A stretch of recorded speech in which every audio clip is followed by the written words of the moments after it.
Hi, this is Meg McCarthy from CherryPicks. I'm here at the Athleta store on Main Street in Park City for the 2023 Sundance Film Festival with the incredible talented team behind My Animal. Hello, everybody. How are we feeling? Good. Great. Thank you. Good. I was thinking a lot about monster tales, and they can be the most humanizing stories of all, allowing artists to explore relatable and universal themes through playing in heightened spaces that may not look like our reality, but feel more true to it. I'd love to know how seeing and exploring monsters on screen has helped each of you to feel safe and accept it to explore your own animal. That's for all of you. Whoever would like to start. Yeah, it's a very thoughtful question. I mean, I think that the way that I was trying to approach things in terms of the look of the film and the feeling of the film was for there to be these sort of hyper exaggerated moments in the film where you really get flushed with the emotions that Heather is feeling. Like when you have those really out of control moments when like the world just turns a different color.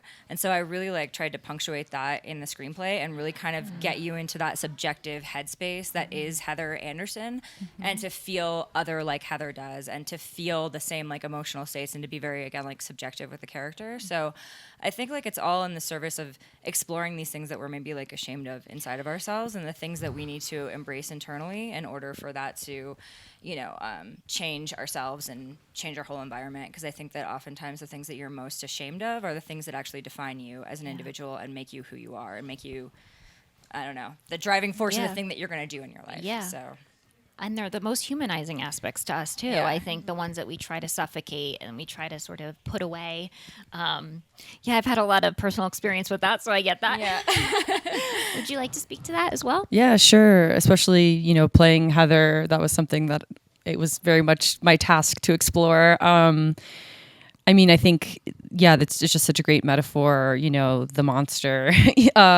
We all have parts of ourselves that maybe scare us or we don't feel like we will be lovable if we share those parts of ourselves with others. And so much of Heather's journey in falling in love, her first love, her first queer love is taking that risk of being seen and like experiencing the transformative power of what that does to her whole life.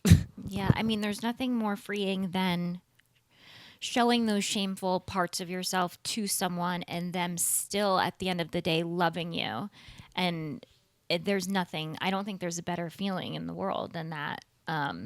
It's incredible. Would you like to speak on that as well? Sure, yeah. If anything, only repeating, what Bobbi and Jack have said. As a writer, literally, right, My Animal is meant to, represent Heather's sexuality and the big part of herself that she's really fearful of, her monster. Yep, absolutely. Bobbi, Heather and Johnny's chemistry is a huge part of this film. Talk to me about working with Amandla, who we love at CherryPicks, and creating a comfortable environment where y'all could find their like brutality and tenderness with each other.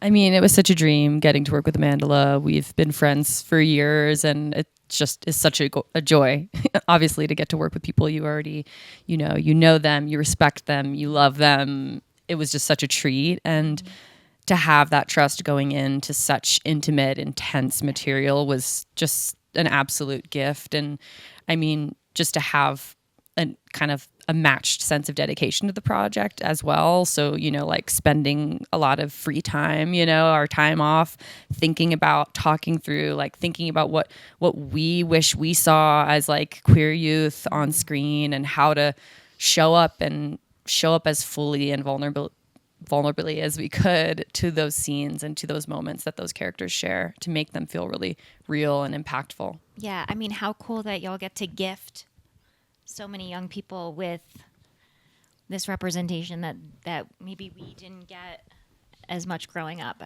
There's nothing more magical than that. Jacqueline and Jae, I'd love to hear how this project came together in the first place, collaborating with each other. It's a pretty basic question. Be like, how did it come to be? But I'm just very curious because it's such a unique and original film. So I want to know kind of how y'all supported each other through this process. I mean, I believe our situation was also kind of different than your developing a script together, and I wrote this as a one-off, and I was really lucky that it wound up in Jack's lap, but it was totally not intentional. You know, I actually didn't even think that it was being considered for production. Wow. And we did end up drafting together, you know, at Jack's studio in Greenpoint. But I think generally it started as like a very isolated piece. So it's very cool that it wound up, you know, into a film. Yeah, it was all meant to be. Yeah. Yeah. Would you like to add anything to that? Yeah, I mean, I just think that, like, you know, I'm pretty particular about scripts that come my way, you know, like, and I generally like to have kind of a hand in the inception process, but this was like kind of an exception where I just got the material and I thought it was so powerful and so strong, and I just connected with it on a really intimate level. And I felt like there was a lot of parallels, and so I felt like I knew how to use that material, and I just thought it was really interesting to be able to play off of, like, you know, metaphors, play off of these kind of surreal heightened spaces and explore like this character in that way. So it was really special to have it come to me like completely out of the blue, totally unprompted, and then be able to like kind of work through that together and talk through it and work through the script and kind of get it to the right place for production. And then we started to shop it out to cast. So That's awesome. Yeah. Oh, well, congratulations. Thank you so much for stopping by today. Thank you so Thank much. you for your time Thank and you. enjoy the rest of the festival.